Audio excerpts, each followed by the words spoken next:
Well, hello everyone and welcome. Thank you so much for participating in our session today.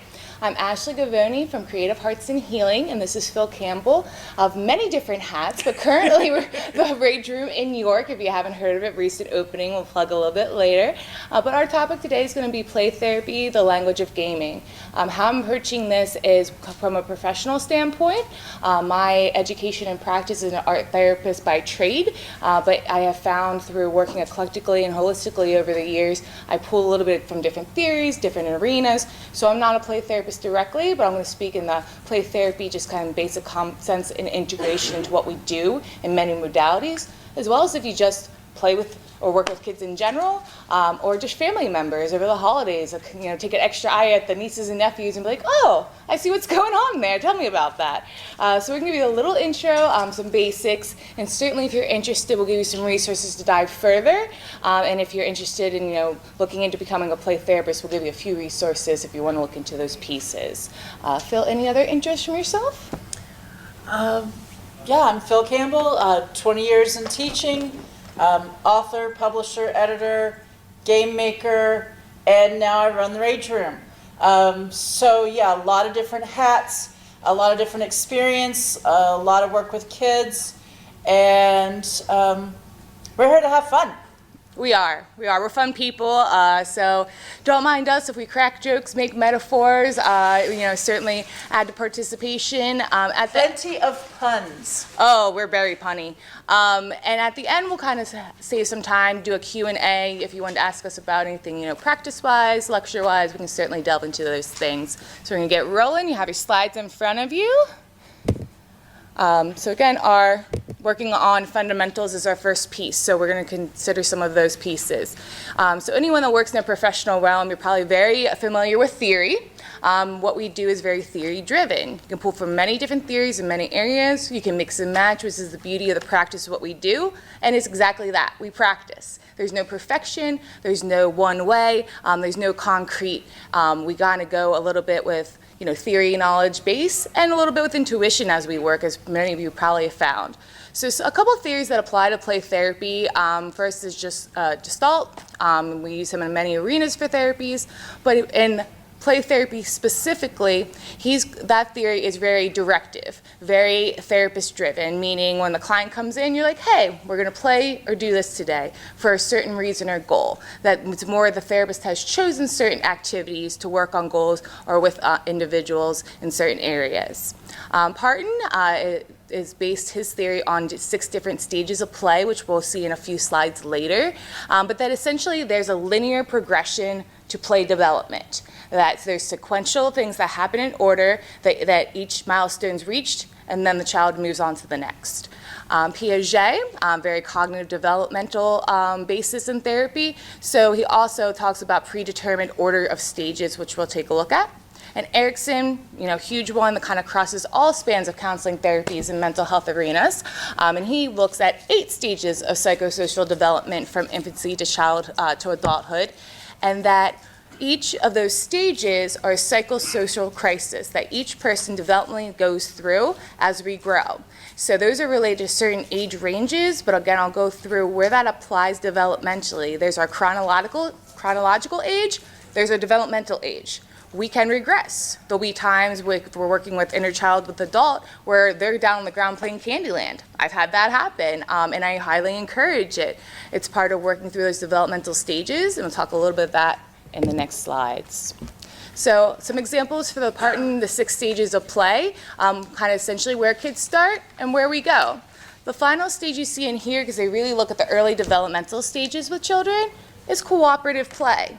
Literally meaning that we can sit down at a table, put out a board game, collaborate, discuss, follow rules, and have discussion, communication, and start to work with others.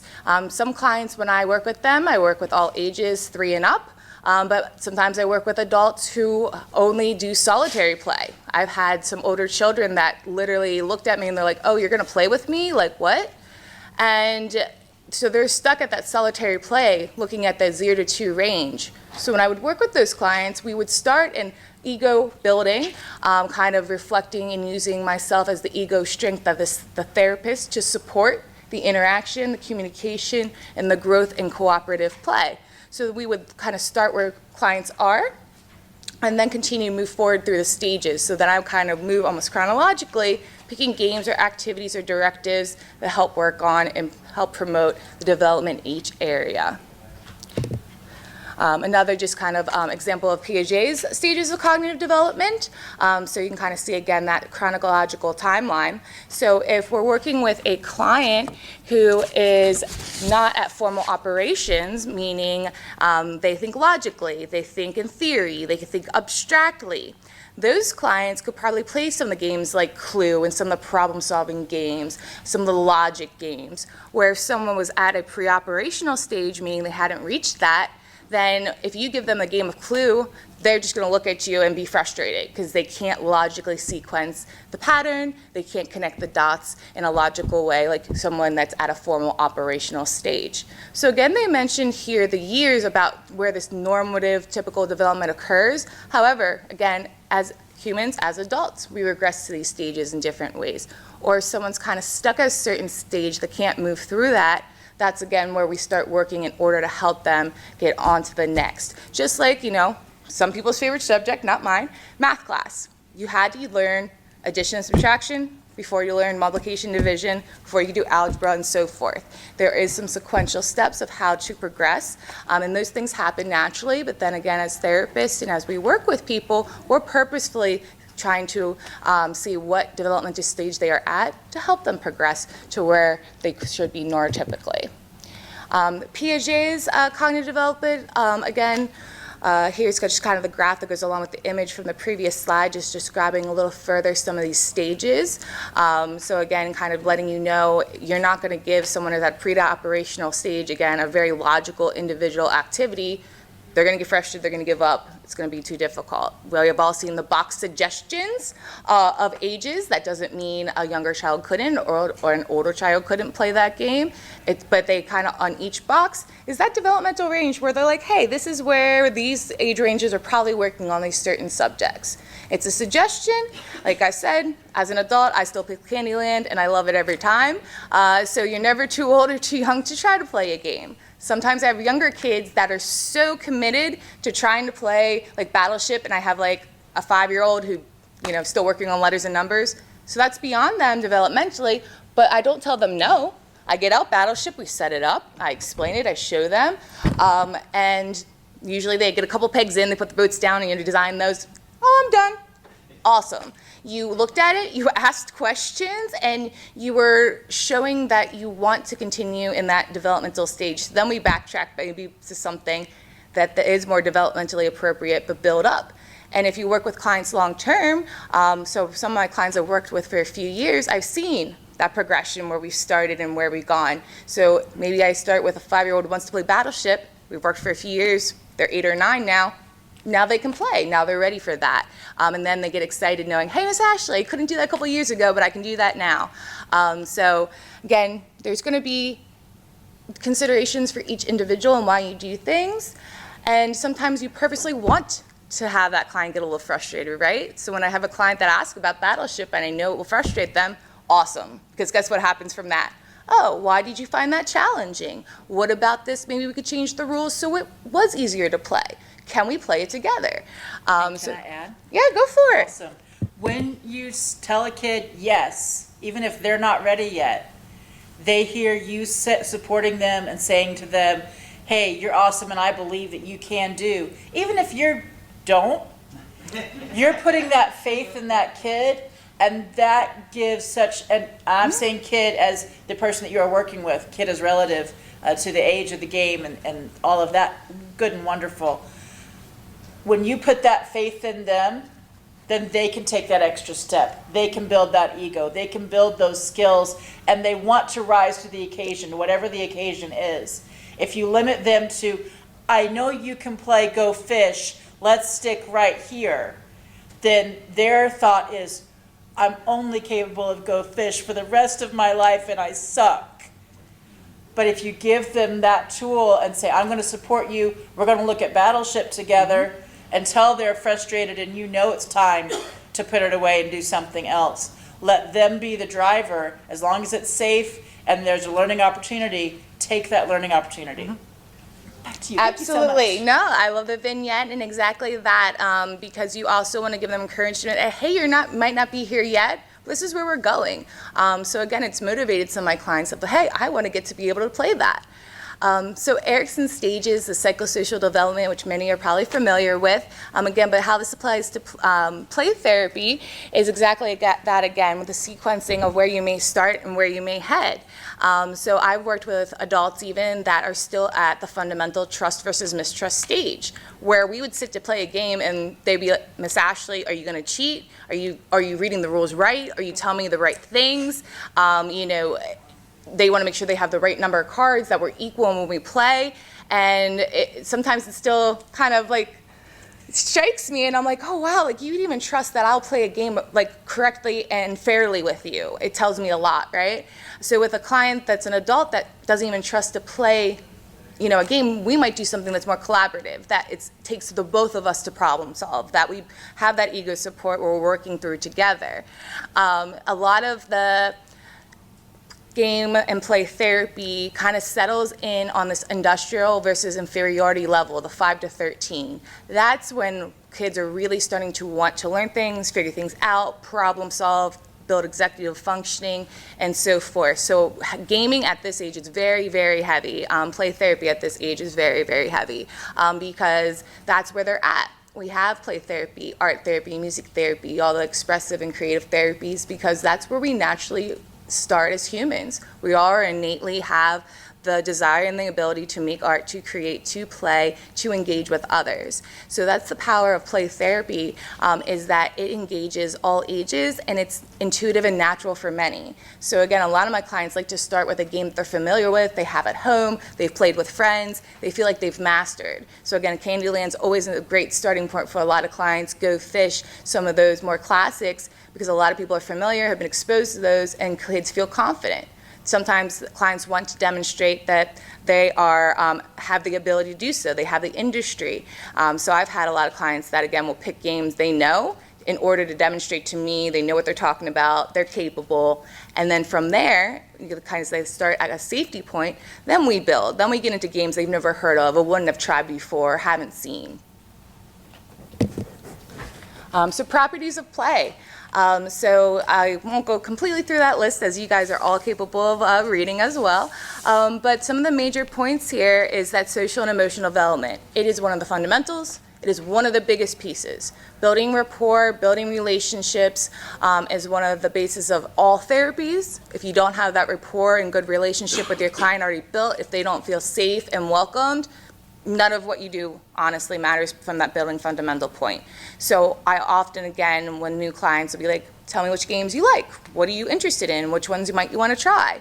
Because building, again, that social and emotional development is the basis of many of these things.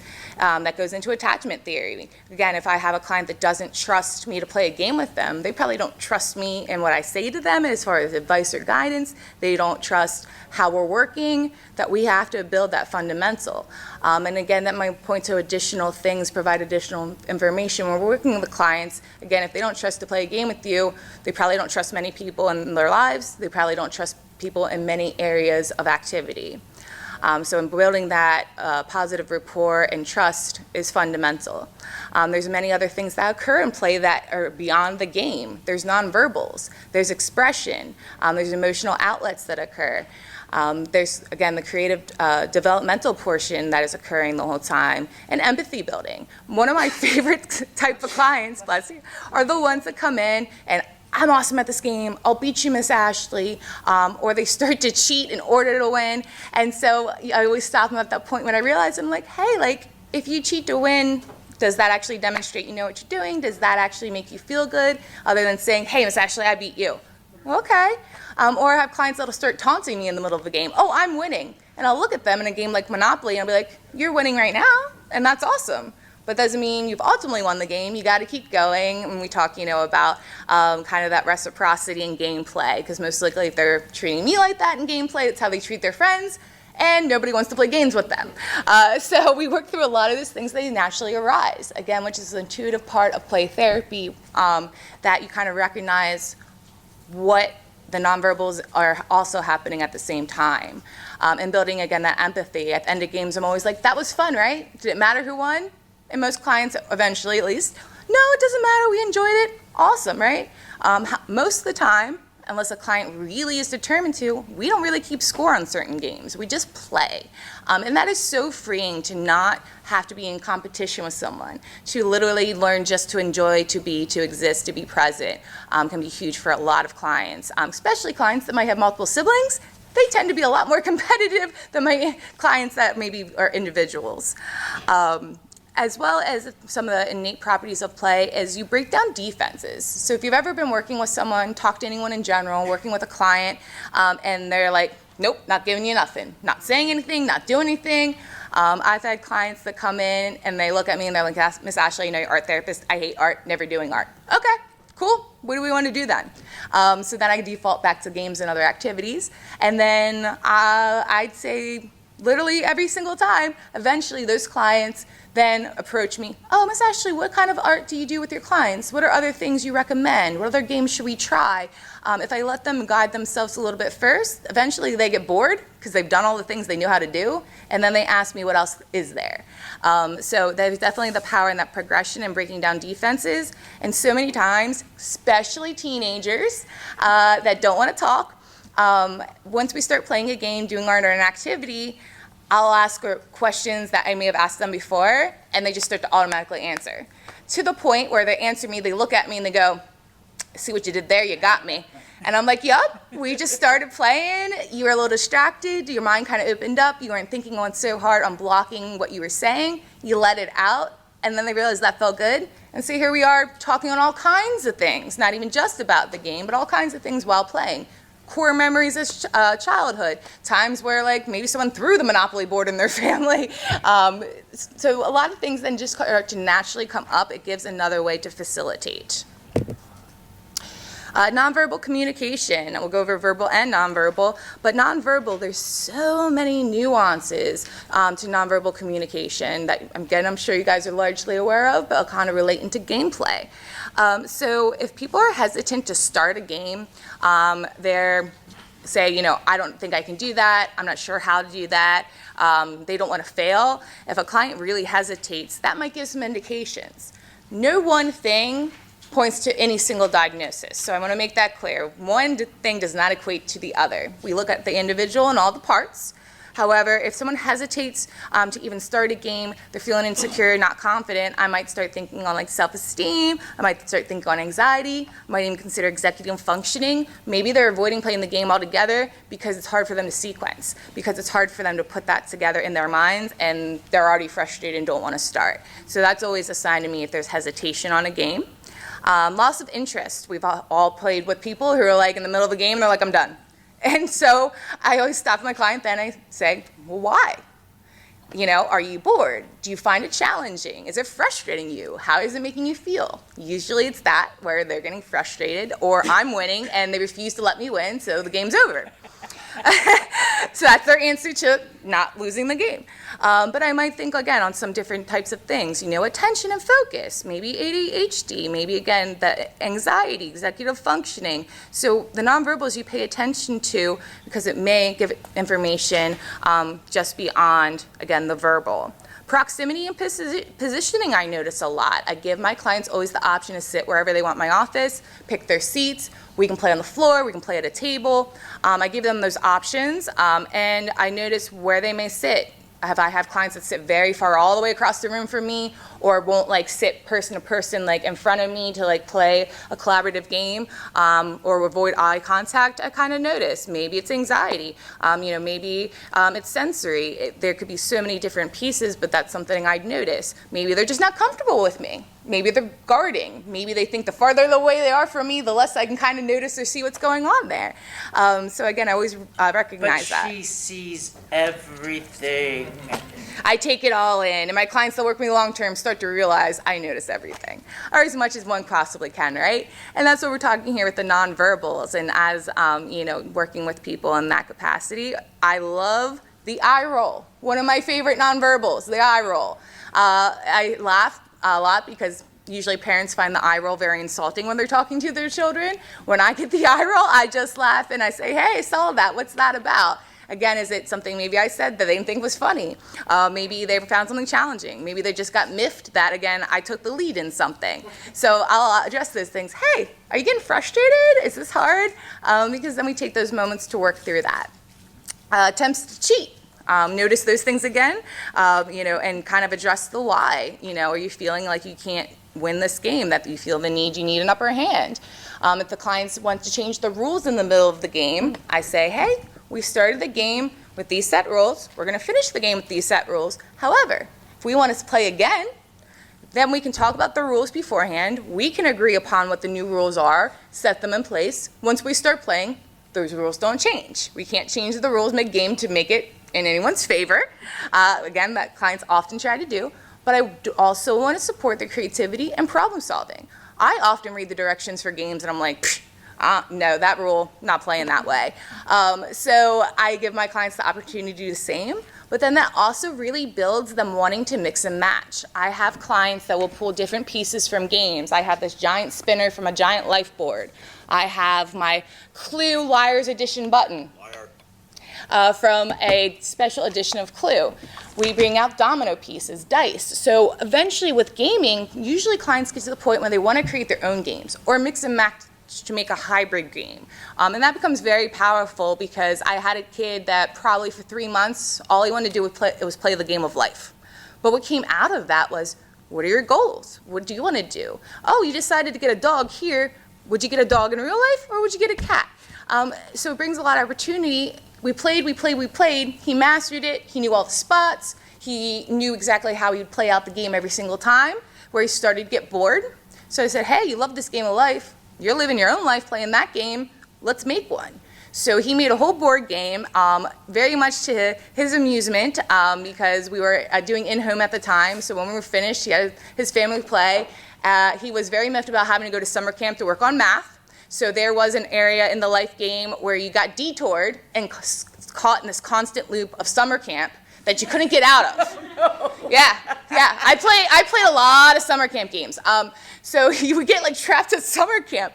And he didn't know how to tell his parents that's how he felt about summer camp. We played this game and they looked at me, they looked at him and were like, oh, do you feel like you get trapped there? And it really opened some dialogue to where it eased then some concerns, some anxieties, frustrations. And guess what? That year, he kind of enjoyed summer camp.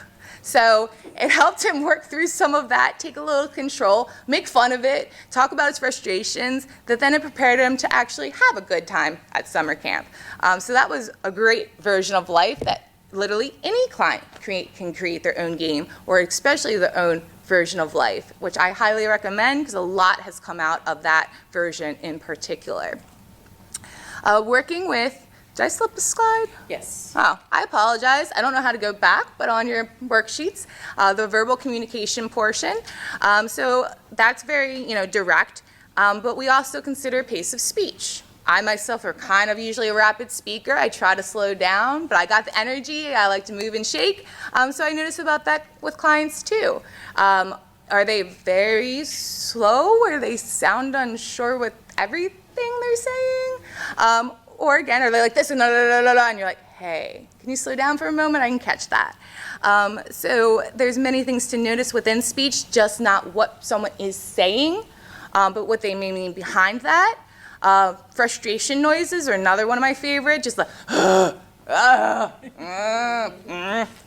arm cross and the look, right, a favorite. Again, are all moments that go, hey, how you feeling? Oh, I'm fine.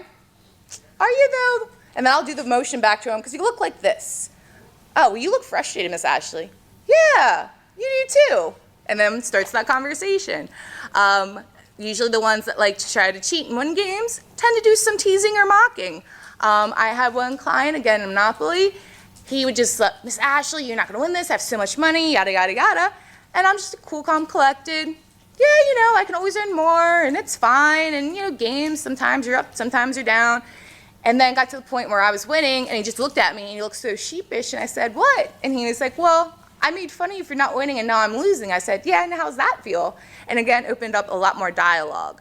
I also notice kind of the opposite when a client has a desire to please, where you're like, hey, what game do you want to play? Oh, anything you want to play. Okay. Start playing. Oh, how should I do this, Miss Ashley? What piece should I be? How should I lay out my cards? If they start to ask every single aspect of how to play the game and how to organize things, then I'm like, oh, you really have a desire to do things right. You really want to please me. You really want to build that rapport. So I take notice of that, and I'll encourage of pick whatever you want. Pick one at random. Pick one for me, to try to encourage them to make some of these smaller decisions and take back that control and actualization for themselves.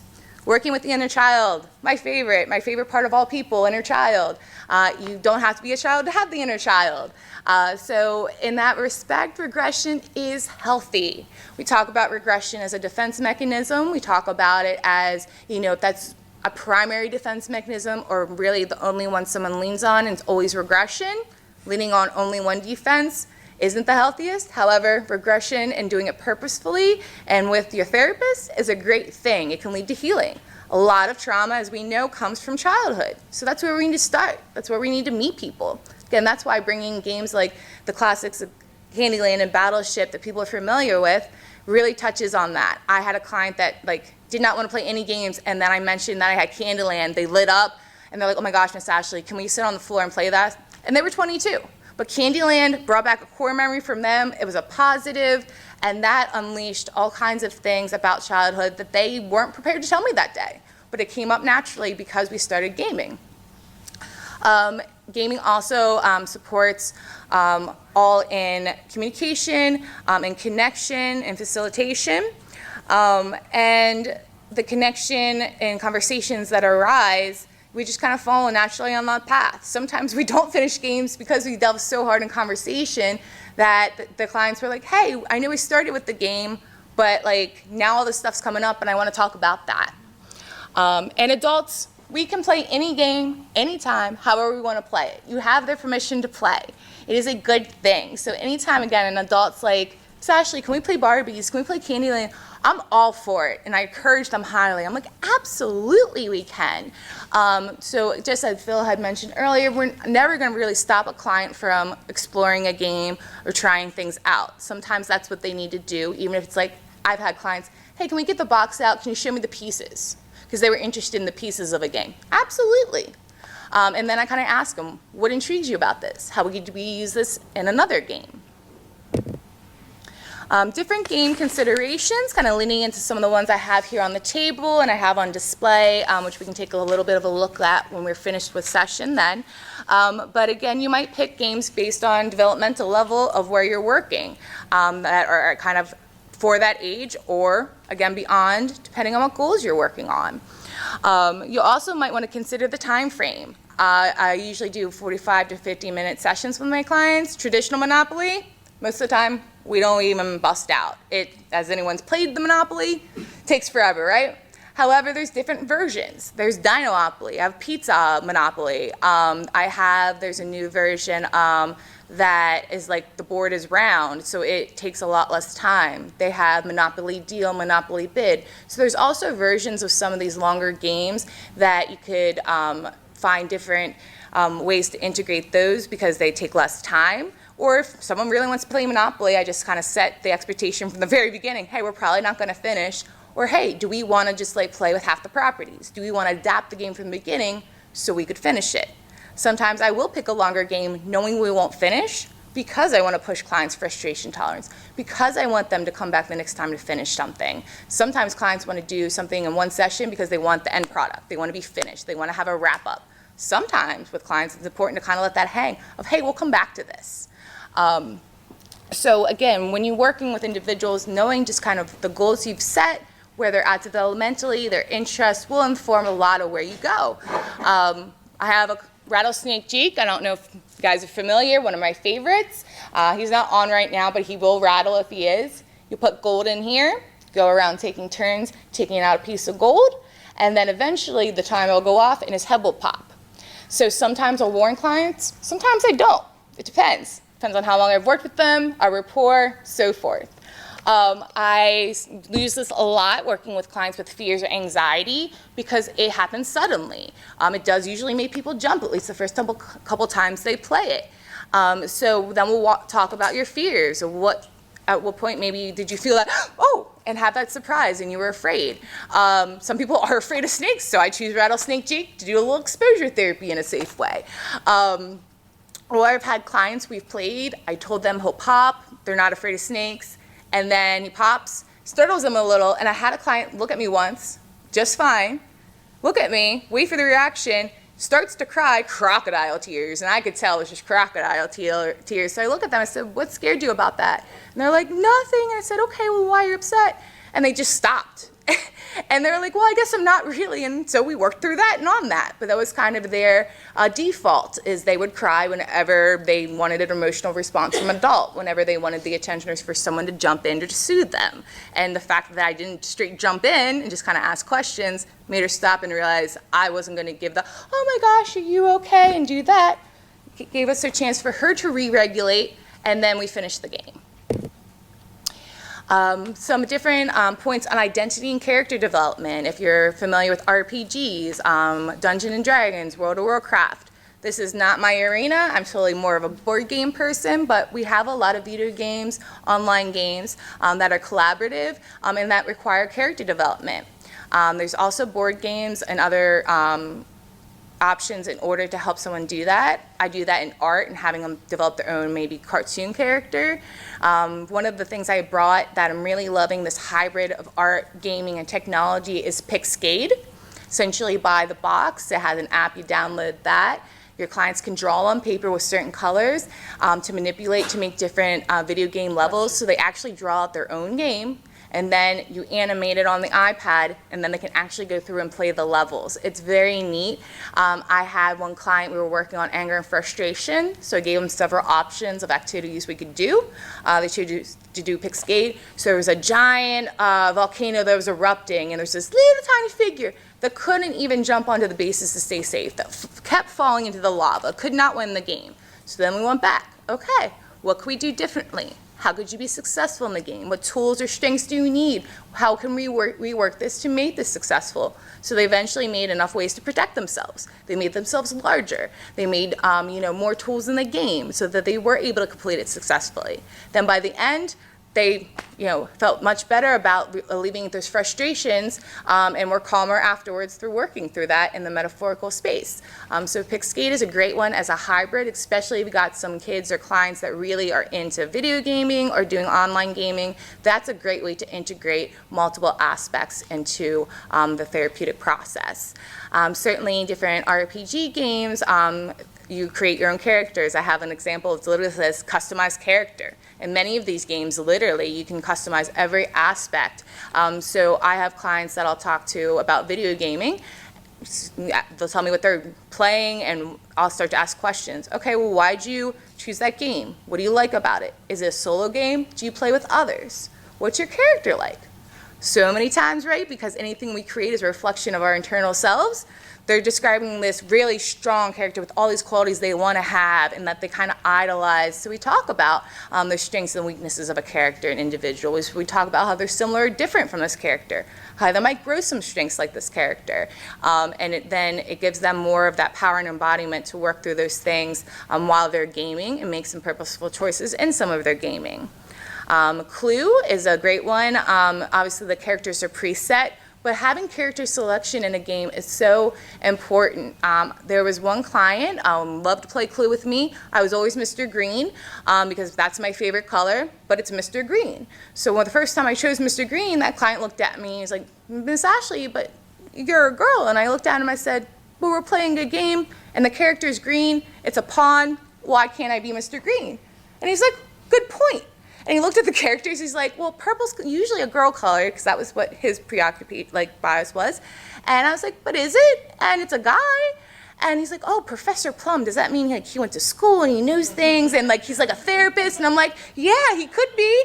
So he wanted to be Professor Plum because he thought he had then the hierarchy and status over Mr. Green. And And that's exactly why he chose it, because he wanted to be the more educated one running the game. And so I was like, awesome. So he led a lot of the Clue games. When we wrapped up sessions and he was discharged, it struck me that this was the thing that this kid was carrying with him after years of work, that Clue is his new favorite game. He told his friends, he plays it with his family at holidays, and he bought me a figure of Mr. Green, one of those Pop Funko Pops, and he bought himself a Professor Plum. He said, I'll never forget playing Clue with you even as I get older, and touched the heart. So you don't realize even the capacity sometimes of what games bring to people. This Clue revolutionized our relationship, his relationships with people, how he viewed himself, the strengths he felt he had. He got so good at that game. Like, I never really just let my clients win most of the time. Like, they need to learn some of that frustration tolerance. This kid, I mean, I got to the point I honestly didn't want to play Clue with him because he just kept beating me. And so I had to check myself. I was like, man, I'm going to play, but I'm probably going to lose. So I felt the flip side of some of my clients in that game, but also I was so glad because he felt like he mastered this game and his capacity, and there's so many things he took from that he applied to his schoolwork, that he applied to his activities. So there's so much more beyond the game itself that people develop. So again, there's different ways to integrate goals depending on what you're working on, and just kind of seeing where your clients take things sometimes. Some questions for elaboration that you could use in gaming, and again, with clients or just people in general, is why did you choose that character? What are the strengths and weaknesses? I love hearing a character backstory. So much always applies to my client, right? Oh, well, they were growing up and they didn't have a lot of friends, so that's why they decided to train as a ninja, and now, and you just get all this build up, and it always applies to the client, and kind of reading between the lines in their metaphor with any activity. But I usually get it's the epic backstory when people are telling me about their characters. Again, what's challenging, what's easy, what rules do you like, what rules do you not like, why? Again, so many different ways to kind of integrate things into play therapy and kind of letting your clients guide some of that narrative. So on this last page here, before I toss things over to Phyl, are some of the resources, some things we had used in the presentation. At the bottom is some of our contact information. If beyond this you had any questions or wanted to connect, I'm always happy to talk about art therapy, therapy in general, anything creative, play-based. I don't think there's enough of us out there doing creative things in therapy, so always happy to speak into that and also learn from other people. I'm by no way the master, I'm just a student that knows a few things to share, and always happy to have things to be shared with me as well. So again, at the end, we can do some Q&A if there's anything from my portion you want me to elaborate on. But I'm going to toss it over to my friend Phyl and let her kind of guide the portion on game creation, as she's done a few. I use some of hers in my therapeutic sessions, and showing people of games that were created by other people means so much more in context than like, oh, Hasbro, here's their game. It's, hey, I knew someone that created this. What? People can create their own games and like sell them? And I'm like, they absolutely can. So I'm going to toss it to Phyl to give us a little bit about game creation. Perfect. Thank you so much. Didn't you do a lovely job?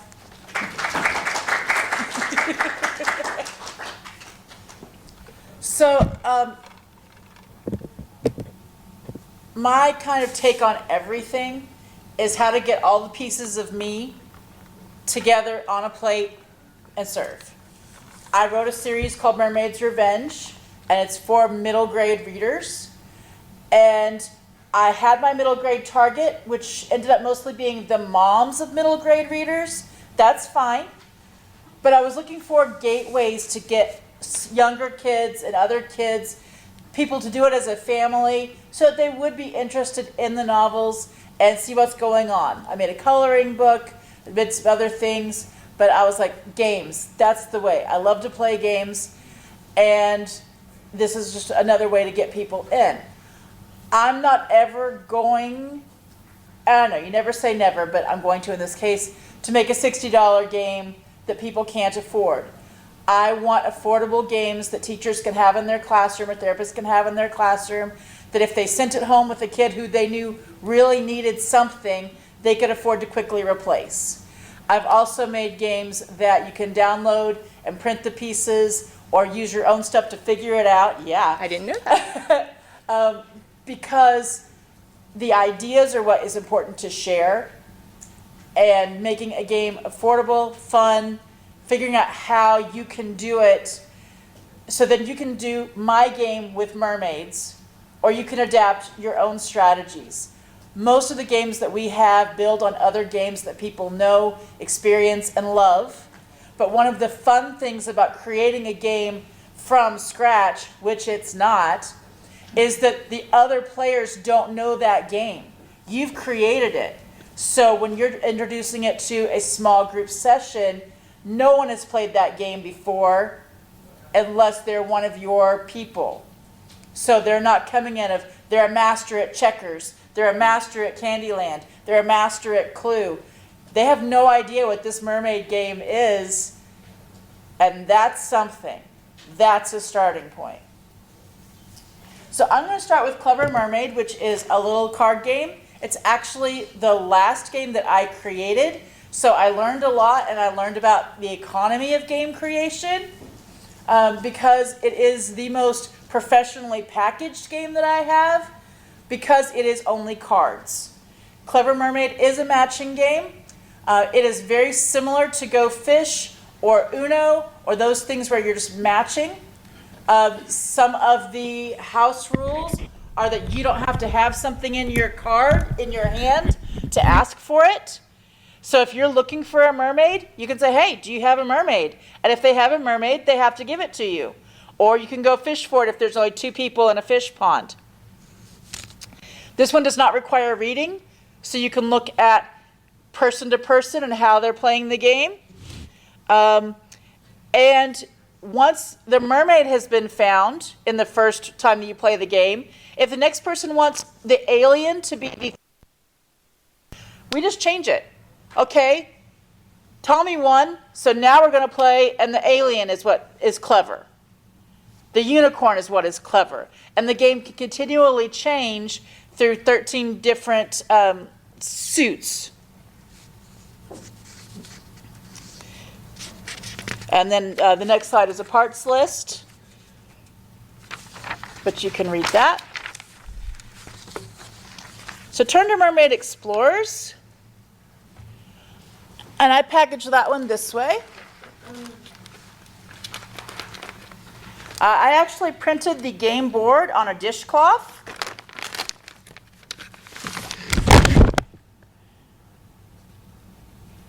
So on one side, there's the Mermaid Explorers game board.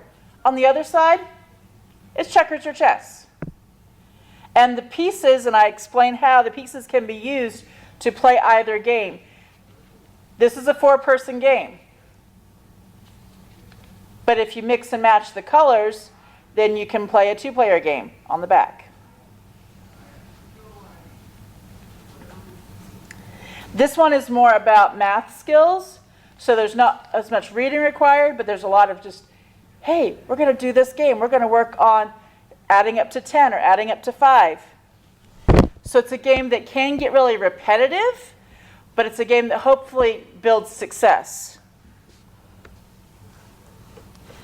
Then the first game that I created, and I have tweaked the absolute most, is Mermaid's Revenge. It is a paper game board, so it can be folded up, put away. Doesn't take up much space in a classroom. But then you can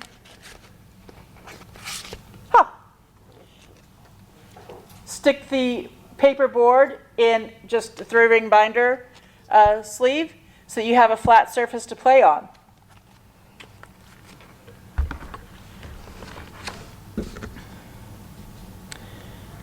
This one, reading is required. It's little cards, kind of like Life or Monopoly, Chance and Community Chest. But I just printed off the cards, put mermaid scales on the back. And once you know what these cards say based on their images or based on their repetition, then you've got those reading skills. You've got the words like treasure, which is a hard word to learn. But when there's a pot of gold at the top of it, you can kind of figure it out. So it gives the kids that confidence and that balance. In all these games, house rules can play a part. Mermaid's Revenge was specifically created so that advanced players, whether that's adults or older siblings, can play and level the playing field with younger players. There are many different ways to win. You'll see the board is black and white like a chessboard, and that is very important to the story and some of the backstories of my mermaids. But the players can move on them like a chessboard, like a clue board, all around the board. So you're not stuck in any particular way unless you put yourself in a position to get stuck.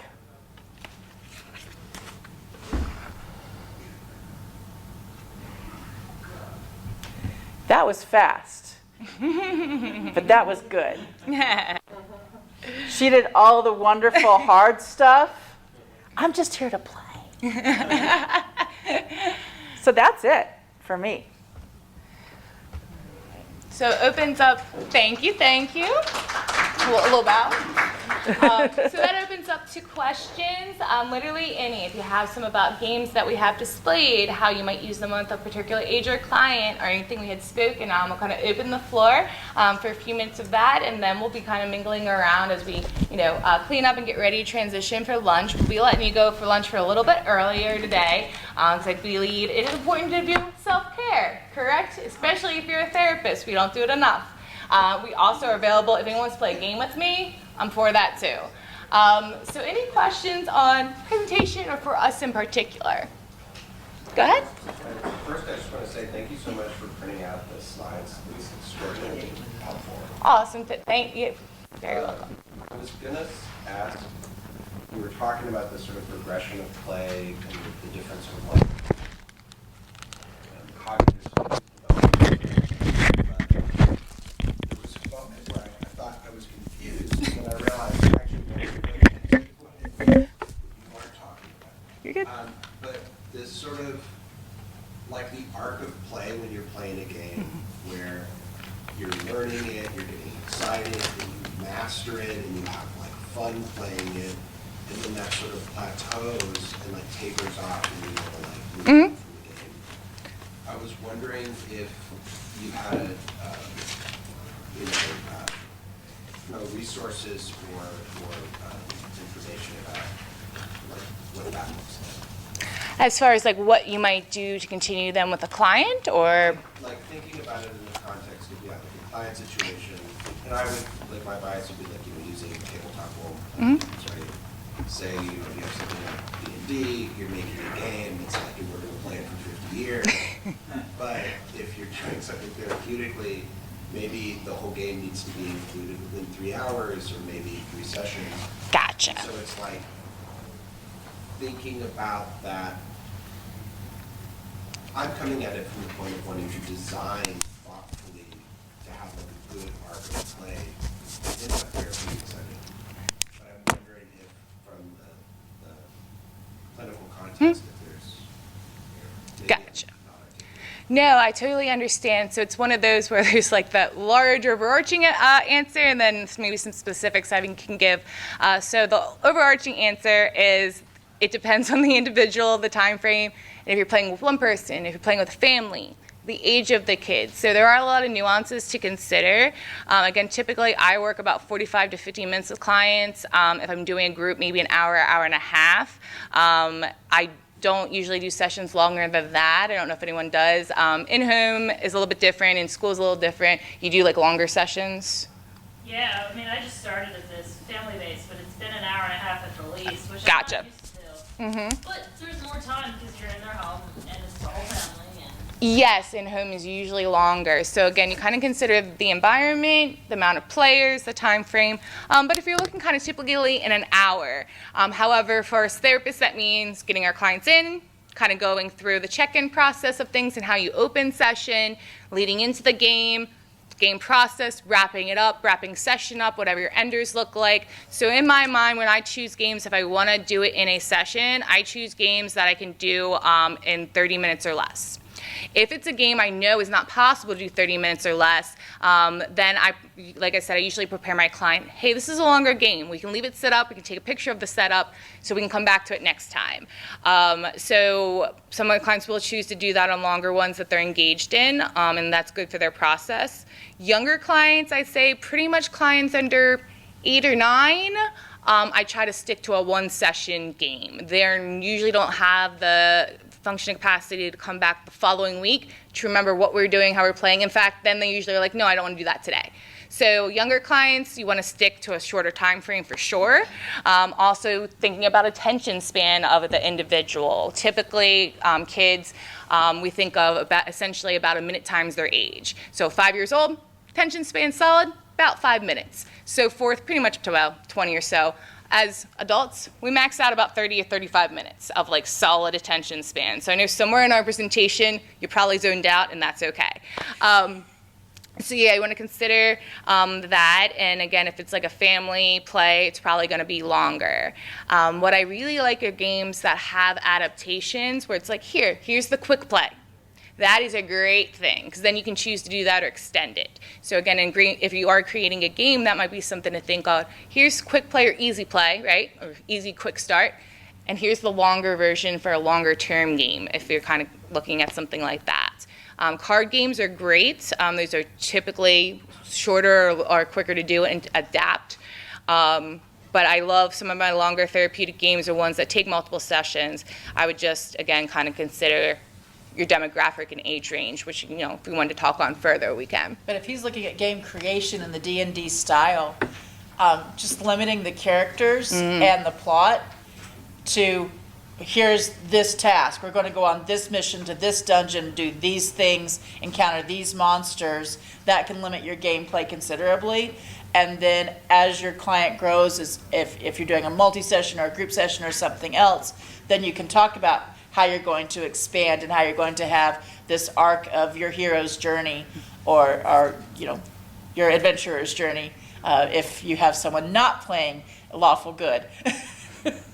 No, and I like what you said there too. Essentially, you know, being able to build and expand on. Some of my favorite games are where you can start at like, you know, a smaller point in it, or like doing a smaller task, and then build upon that. And that's great for a lot of clients too that might not have the frustration tolerance, that might not have the ego strength, that might not have the focus to do longer, but then it sets them up to build that fundamental, like we said, to get to larger things or, you know, larger scenarios of games. Yep, go ahead. I'm still doing some telehealth with kids and wondering if you guys had any favorite suggestions for games for younger kids on telehealth. Telehealth, always, you know, a little bit more of a challenge. On telehealth, if I do virtuals, because again, I'm art-based, I usually lean a little more into that. So Pictionary is a great one. That's an easy one. You have paper on both sides of your computer, got some pens or markers, pick topic, you know, that goals or something you might be working on trying to facilitate or elicit, but that's a great one that you can do on both sides of the screens, and you can share your imagery. Pick Skate is another great one. Now your client would have to have the app on their side as well. I believe usually a box comes with 2 codes so that you and one other person can download the app, and then it's free from there. But they draw on paper, and then they can animate to a screen. So if you figured out how to screen share or view other people's screens, which I'm not great at yet, then as they're drawing it and animating it, you can watch them play it, you can walk them through that. You could create one on your side to send to them for them to play, because then if they have the app, you can kind of connect, send in things. So that could be a great therapeutic resource. Similar to that, Storyboard That is more for writers, but there's no reason you couldn't adapt the storyboard to a game-making capacity, letting people explore characters, plots, backgrounds, scenes, and there is a free version, and then if you screenshot, it's the same thing, or you can buy. I absolutely have a version, but I tell my students their school typically has one if they attend public schools. Then they have a class or a school version. If not, use the free stuff, because they're not looking at it as I'm going to make thousands of dollars off of using Storyboard That's app. They're using it for educational purposes, and that's totally allowed. And sometimes, depending, again, on which side of the computer, I'll set up a game or my client will set up a game. Sometimes we have the same game. Like, again, like a lot of people, right, standardize, have like a Candyland or something like that. So if the client has the same game as me, I'll set it up both sides and we'll move the pieces along. And then sometimes I'll challenge the client and see if they're paying attention sometimes, or have them have to check me where like I might move their piece, but it's in the wrong spot. Because then they have to self-advocate and say, Miss Ashley, that's not right. Just because I'm an adult doesn't mean I'm always right. So sometimes I'll purposely not have my board correct so they can correct me. But again, this is a way to play virtual. Back in the day, before we had all the video games and electronics, like exactly that. Just kind of set up on both sides and play it mutually. Like when you used to call your friend on the phone and watch the same movie at the same time, right? Do you mind if I add one more to that? Sure, please. When I was doing a lot of telehealth, we did a lot of Jeopardy. Mm. There's a website, Jeopardy Labs. You can create your own, but a lot of them have therapeutic components. So there's 5, 10, 15 coping skills games, Jeopardy games that talk about different types of coping skills. And a lot of them have like a humor or jokes column too. So a lot of the kids I work with really like doing that. Awesome. Thank you. Yeah, I wrote that one down. I'll check it out. And as you were actually talking, remind me of another site, therapistaid.com. Most of the things on there are free. They have different areas you could pick from, like if you're working on self-esteem or frustration, that have narratives, visual activities, mindfulness activities, but some games. So again, if they pulled that up on their side, you put it on your side, you play, or screen share and see. Some of them are for the individual walkthrough, but then again, as the therapist, you're viewing it, you speak with them, doing the processing piece. Yep. One other thing I wanted to share with you all is, I don't remember if it's called Clue Pets or Clue Animals, but it is so fun, and it's about one of the animals broke the goldfish bowl. I think I've seen that. It's really Okay. cute. It's really fun, and it's a lot faster. Yes. To play a session. Yes, and that's a good point too. Again, as I commented about some of the clues and monopolies earlier, if some of the classics are too long to play, there's a lot of different adaptations they now have. If you haven't heard of Clue Liar's Edition, by the way, I just brought the button because we all know what Clue is. But my clients love this because essentially you call out the other player when they're lying on a card about a clue. So my clients love to call me a liar. And point that out, they just love it. And the thing is, I don't usually actually lie in the game, so they always catch me telling the truth, and then we talk about that. But for my clients that like to maybe cheat or bend the rules or have a little more control, they love that because they get to purposefully lie, but it's part of the game. So they're not doing something they're not supposed to do, but they're getting to do what they want to do. I think I had a hand. Go ahead. I actually had another option for telehealth, kind of going what you were off of Jeopardy. I know it's a classroom tool that a lot of people have used, but even just going into this idea of giving the client the agency to create their own game, Block It is really great. So Block It's one of those kind of classroom quiz sites, but anybody can make a game, and there's whole communities out there for people who just make Block It's about things they like. It doesn't have to be about geography. So I've had a coping skills Block It type game, and then the client gets really excited. You tell us, be okay, now you get to take my quiz, and it's about Sanrio characters or something, right? So they get to make up their own game, and then we get to play each other's games. Awesome. So there's kind of a collaborative, we each make our own game and share it, and I'll do coping skills, and then have a couple silly questions in there too, right? So that's another good one for telehealth. You share a game code and play in each other's game. Awesome. Thank you. Yeah, thank you. Go ahead and back. Are you both on social media? Sorry? Are you both on social media? Yes. You can find us both on Facebook, so Creative Arts and Healing and the Rage Room New York, and then you can see all the other fun things Phyl does. And then she also has a website, and then mine's being updated because there's some changes coming in my practice, so I did have that pause for right now, but you can find me on Facebook, and then my contact information, my business phone number is also there that you could call or text or email me as well with any additional thoughts, questions, or again, please share resources. Always looking to add to the repertoire of what I can share with my clients and share with others, certainly. Go ahead. One thought on the telehealth thing. I'm actually, if anybody's interested, I'm working on a survey to build pilot data for developing. like a kind of online resource for game playing, mostly like kind of TTRPG stuff. Cool. But but it could be board games as well for therapeutic purposes. It's like designing it specifically to be accessible and inclusive in a particular way.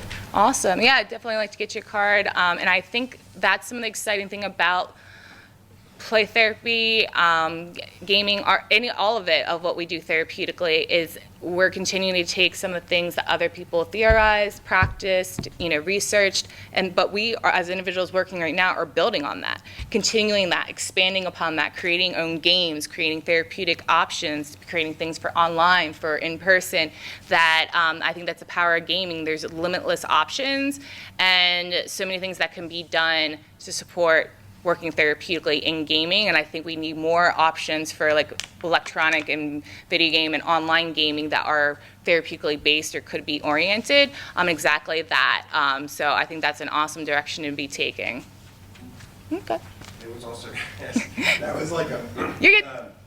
Hey, but the question I had for you was, I'm sorry, you were talking about character development, and you were talking about people selecting their game character and the kind of impact that can have.